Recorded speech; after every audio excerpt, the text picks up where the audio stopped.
کیا آپ نے کبھی سوچا ہے کہ جس دنیا کو آپ دیکھ رہے ہیں، چھو رہے ہیں اور محسوس کر رہے ہیں، وہ حقیقت میں ویسی ہے ہی نہیں جیسی وہ نظر آتی ہے۔ ہم جس کائنات میں سانس لے رہے ہیں، اس کے پردوں کے پیچھے ایک ایسی ناقابل فہم اور حیرت انگیز دنیا چھپی ہے جس نے جدید سائنسدانوں کی نیندیں اڑا دی ہیں۔ صدیوں سے انسان یہ سمجھتا آیا تھا کہ مادہ یعنی میٹر ایک ٹھوس حقیقت ہے، لیکن جب 20ویں صدی میں سائنس نے ایٹم کا سینہ چیرا اور اس کے اندر جھانکا تو انسانی عقل دنگ رہ گئی۔ وہاں کوئی ٹھوس چیز نہیں تھی، بلکہ صرف توانائی، لہریں اور ایک ایسا پراسرار نظام تھا جسے آج ہم کوانٹم فزکس کہتے ہیں۔ لیکن حیرت کی بات یہ نہیں ہے کہ سائنس نے آج کیا دریافت کیا ہے، بلکہ سب سے بڑی حیرت یہ ہے کہ 1400 سال پہلے عرب کے ریگستانوں میں نازل ہونے والی ایک کتاب قرآن مجید نے اس کائنات کی ان انتہائی پیچیدہ اور پوشیدہ حقیقتوں کی طرف کیسے اشارہ کر دیا تھا۔ آج ہم ایک ایسے سفر پر نکل رہے ہیں جہاں جدید سائنس اور الہامی علم کی سرحدیں آپس میں مل جاتی ہیں۔ یہ ایک ایسا سفر ہے جو آپ کے سوچنے کا انداز ہمیشہ کے لیے بدل دے گا۔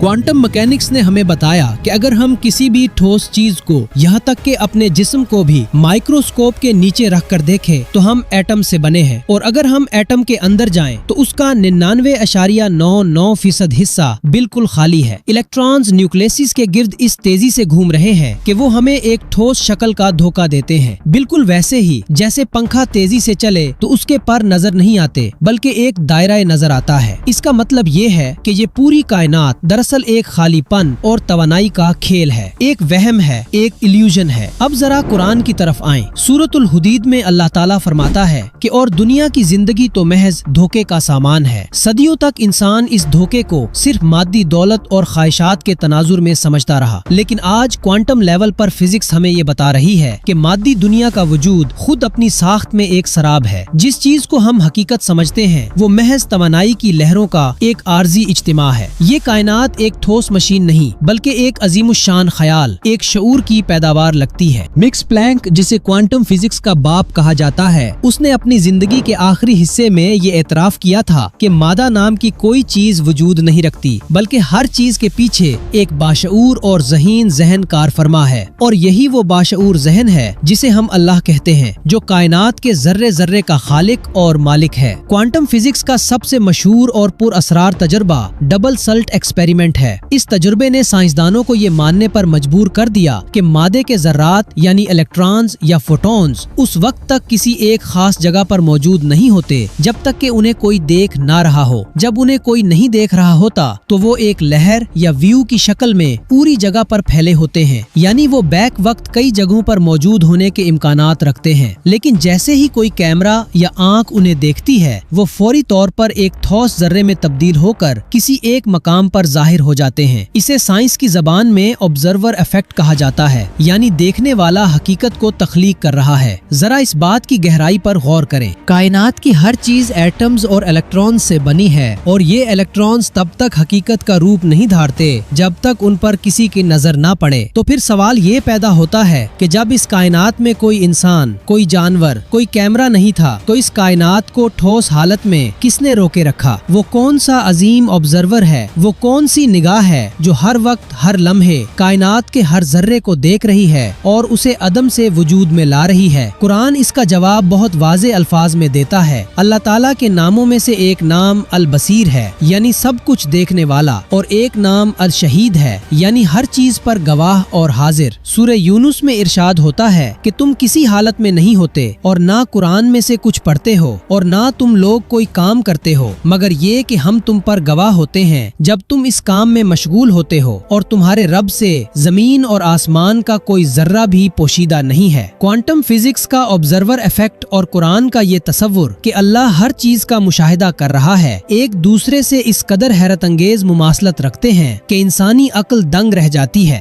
یہ اللہ کا مشاہدہ ہی ہے جو اس کائنات کے ذرات کو بکھرنے سے روکے ہوئے ہے اور انہیں ایک خاص ترتیب اور حقیقت بخشے ہوئے ہے۔ اب ہم کوانٹم فزکس کے ایک اور انتہائی حیران کن پہلو کی طرف چلتے ہیں جسے کوانٹم انٹینگلمنٹ کہا جاتا ہے۔ البرٹ آئنسٹائن نے اسے اسپوکی ایکشن ایٹ اے ڈسٹینس کا نام دیا تھا کیونکہ یہ چیز اس کی سمجھ سے بھی باہر تھی۔ کوانٹم انٹینگلمنٹ کا مطلب یہ ہے کہ جب دو ذرات کو آپس میں خاص طریقے سے جوڑ دیا جائے تو وہ ایک دوسرے کے ساتھ साथ इस तरह मुंसलिक हो जाते हैं कि चाहे आप उनमें से एक जर्रे को जमीन पर रखें और दूसरे को कायनात के दूसरे सिरे पर अरबों नूरी साल के फासले पर, अगर आप जमीन वाले जर्रे को छेड़ेंगे या इसमें कोई तब्दीली करेंगे तो कायनात के दूसरे सिरे पर मौजूद जर्रे में भी इसी माइक्रो सेकंड में तब्दीली आ जाएगी। इनके दरमियान कोई तार, कोई सिग्नल, कोई रोशनी नहीं गई, लेकिन फिर भी वो एक दूसरे से जुड़े हुए हैं। इसका मतलब है कि फासला, स्पेस और वक्त सब एक धोखा है। कायनात के अंदर हर चीज अंदरूनी तौर पर एक दूसरे से जुड़ी हुई है। अब इस साइंसी हकीकत को कुरान के आईने में देखें। सूरतुल अंबिया में अल्लाह ताला फरमाता है कि क्या इन काफिरों ने नहीं देखा कि आसमान और जमीन आपस में जुड़े हुए थे, फिर हमने उन्हें फाड़ कर अलग कर दिया, जिसे आज साइंस बिग बैंग कहती है। कुरान ने इसे रित्क और फित्क के अल्फाज से बयान किया है। चूँकि कायनात का हर जर्रा इब्तदा में एक ही नुक्ते पर मौजूद था और आपस में जुड़ा हुआ था, इसलिए आज भी क्वांटम लेवल पर ये पूरी कायनात एक ही जिस्म, एक ही निजाम के तौर पर काम कर रही है। हर जर्रा दूसरे जर्रे से आगाह है। ये हमें बताता है कि कायनात में कोई भी चीज तन्हा नहीं है। तौहीद का तसव्वुर भी यही है कि कायनात का खालिक एक है और उसकी बनाई हुई हर चीज इसी वहदत का सबूत देती है। क्वांटम एंटिंगलमेंट दरअसल इस कायनाती वहदत की साइंसी तशरीह है, जो ये साबित करती है कि कायनात के तमाम बज़ाहिर अलग नजर आने वाले हिस्से दरअसल एक ही अजीमुशान निजाम की कड़ियां हैं। जदीद फिजिक्स, खास तौर पर स्ट्रॉन्ग थ्योरी और एम थ्योरी ने एक और नजरिया पेश किया है, जिसने कायनात को देखने का हमारा नजरिया बदल दिया है।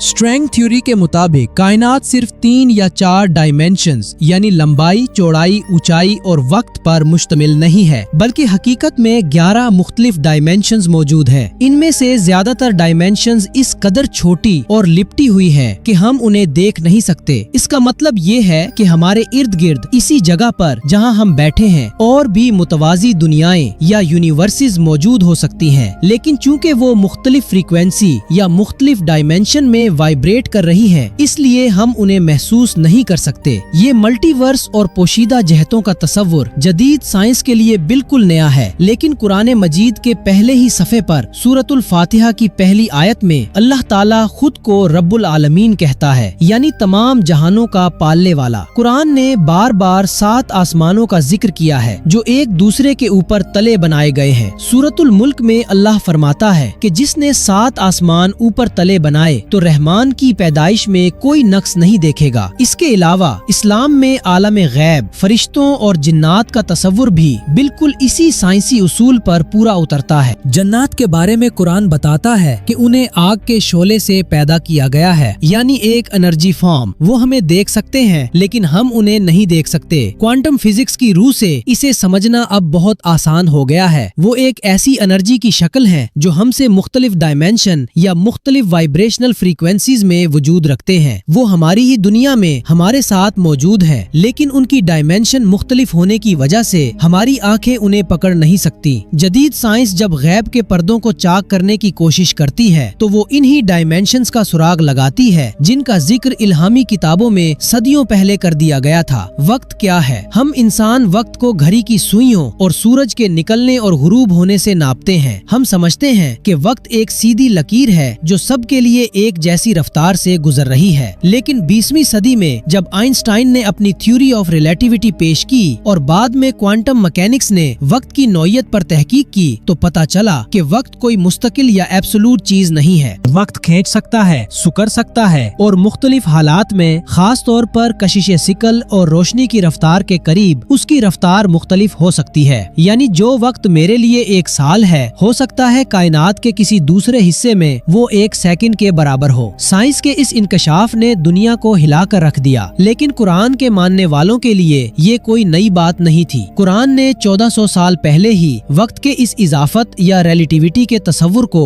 बेहद खूबसूरती और सराहत के साथ बयान कर दिया था। सूरतुल हज में इरशाद होता है कि और बेशक तुम्हारे रब के नजदीक एक दिन तुम्हारी गिनती के मुताबिक 1000 साल के बराबर है। इसी तरह सूरतुल माआरिज में फरिश्तों के सफर के हवाले से फरमाया गया कि फरिश्ते और रूह उसकी तरफ चढ़ते हैं एक ऐसे दिन में जिसकी मिकदार 50,000 साल है। वक्त इंसानों के लिए मुख्तलिफ और कायनात के दीगर निजामों या डायमेंशंस में उसकी रफ्तार और पैमाइश बिल्कुल मुख्तलिफ हो सकती है। जब हम महराज के वाक़े को पढ़ते हैं, जहां नबी करीम सल्लल्लाहु अलैहि वसल्लम ने रात के एक मुख्तसर से हिस्से में 7 आसमानों का सफर किया, जन्नत और दोज़ख का मुशाहिदा किया और वापस आए तो बिस्तर अभी गर्म था और दरवाजे की कंडी हिल रही थी। माजी में लोग इस पर एतराज करते थे कि ऐसा तभी तौर पर कैसे मुमकिन है, लेकिन आज जब हम quantum time lips, warm holes और वक्त के सुकड़ने को फिजिक्स की रोशनी में समझते हैं तो महराज का वाकया एक साइंसी हकीकत बनकर सामने आता है। अल्लाह जो वक्त और मकान का खालिक है, इसके लिए वक्त की तनाबों को खींचना या लपेट देना कोई मुश्किल काम नहीं। असहाबे कहफ का वाकया भी टाइम रिलेटिविटी की एक शानदार मिसाल है। वो गार में सोए और उनके हिसाब से शायद एक दिन या उसका कुछ हिस्सा गुजरा था, लेकिन बाहर की दुनिया में 309 साल गुजर चुके थे। क्वांटम फिजिक्स आज हमें बताती है कि शऊर की हालत और खास तभी हालात में वक्त का तजुर्बा बिल्कुल बदल सकता है। जब हम क्वांटम फिजिक्स की इन पेचीदा तरीन गिथियों को सुलझाने की कोशिश करते हैं तो हमें कदम कदम पर ऐसा महसूस होता है कि साइंस लेबोरेटरियों और रियाजी के फार्मूलों के जरिए इसी हकीकत को दरियाफ्त कर रही है जो अंबियाए किराम ने वही के जरिए इंसानों तक पहुंचाई थी। साइंस आज जिस यूनिफाइड फील्ड थ्योरी की तलाश में सरगर्दा है, जो कायनात की तमाम कुव्वतों को एक ही मरकज पर जमा कर दे, वो दरअसल इसी कलमा तौहीद की तलाश है जो कहता है कि ला इलाहा इल्लल्लाह, यानी इस कायनात की हर हरकत, हर तवानाई और हर कानून के पीछे सिर्फ एक ही जात का हाथ है। क्वांटम मैकेनिक्स ने मादियत परस्ती यानी मेटीरियलिज्म के इस हुरूर को खाक में मिला दिया है जो ये दावा करता था कि सिर्फ वही चीज हकीकत है जिसे आंख से देखा या हाथ से छुआ जा सके। आज का जदीद साइंसदान ये मानने पर मजबूर है कि जो कुछ नजर आ रहा है वो असल हकीकत का महज एक बहुत छोटा सा अक्स है। असल हकीकत, असल ताकत और कायनात का असल कंट्रोल इन देखे और गैब के पर्दों में छुपा है। और कुरान मुत्तकी लोगों की सबसे पहली सिफत ही ये बताता है कि वो गैब पर ईमान लाते हैं। ये महज एक मजहबी अकीदा नहीं है, बल्कि आज की साइंस की सबसे बड़ी दरियाफ्त भी यही है कि गैब ही असल हकीकत है। क्वांटम फिजिक्स और कुरान का ये तकाबुल हमें ये सिखाता है कि इल्म कभी मजहब का दुश्मन नहीं हो सकता। सच्चा इल्म खा वो माइक्रोस्कोप के अदसे से हासिल हो या आसमान से नाजिल होने वाली वही से, हमेशा एक ही हकीकत की तरफ रहनुमाई करता है। कायनात के राज इतने गहरे और इतने वसी है कि इंसानी अक्ल तन्हा इनका अहाता नहीं कर सकती। इसे एक ऐसी रोशनी की जरूरत है जो इसे अंधेरों में रास्ता दिखाए, और वो रोशनी कुरान है। जैसे जैसे साइंस तरक्की करती जाएगी, क्वांटम फिजिक्स के नए राज खुलते जाएंगे। हम देखेंगे कि कुरान की आयात और ज्यादा रोशन और वाज़ेह होकर हमारे सामने आएंगी। ये कायनात एक खुली किताब है और कुरान इस किताब को पढ़ने का तरीका है। आज हम जिस क्वांटम फिजिक्स पर हैरान हो रहे हैं वो दरअसल अल्लाह की इन्हीं निशानियों में से एक निशानी है जो इसने एटम के दिल में छुपा रखी थी। ये एक दावत है गौर व फिक्र करने की, इस कायनात की गहराइयों में उतरने की और इस खालिक अजीम की कुदरत को पहचानने की जिसने इस कदर पेचीदा और बेऐब निज़ाम तख्लीक किया है। आप जितना इस कायनात की बारीकियों में जाएंगे उतना ही आपको इस खालिक की मौजूदगी का एहसास शिद्दत से होगा। साइंस हमें कायनात के कैसे और क्यों के जवाबात देती है, लेकिन ये कायनात किसके लिए है और इसका मकसद क्या है, इसका जवाब सिर्फ और सिर्फ कुरान के पास है। तो अगली बार जब आप किसी ठोस चीज को छुएं, आसमान की तरफ देखें या वक्त गुजरने का एहसास करें तो याद रखें कि ये सब एक अजीमुशान डिजाइन का हिस्सा है। आप इस कायनात में तन्हा नहीं हैं और ना ही ये कायनात बेमकसद है। हर जर्रा, हर लहर और हर डायमेंशन इस एक खालिक की तस्बीह बयान कर रही है। और शायद क्वांटम फिजिक्स का सबसे बड़ा सबक भी यही है कि कायनात की हर चीज आपस में जुड़ी हुई है और ये तमाम कड़ियां बिल आखिर एक ही जात पर जाकर खत्म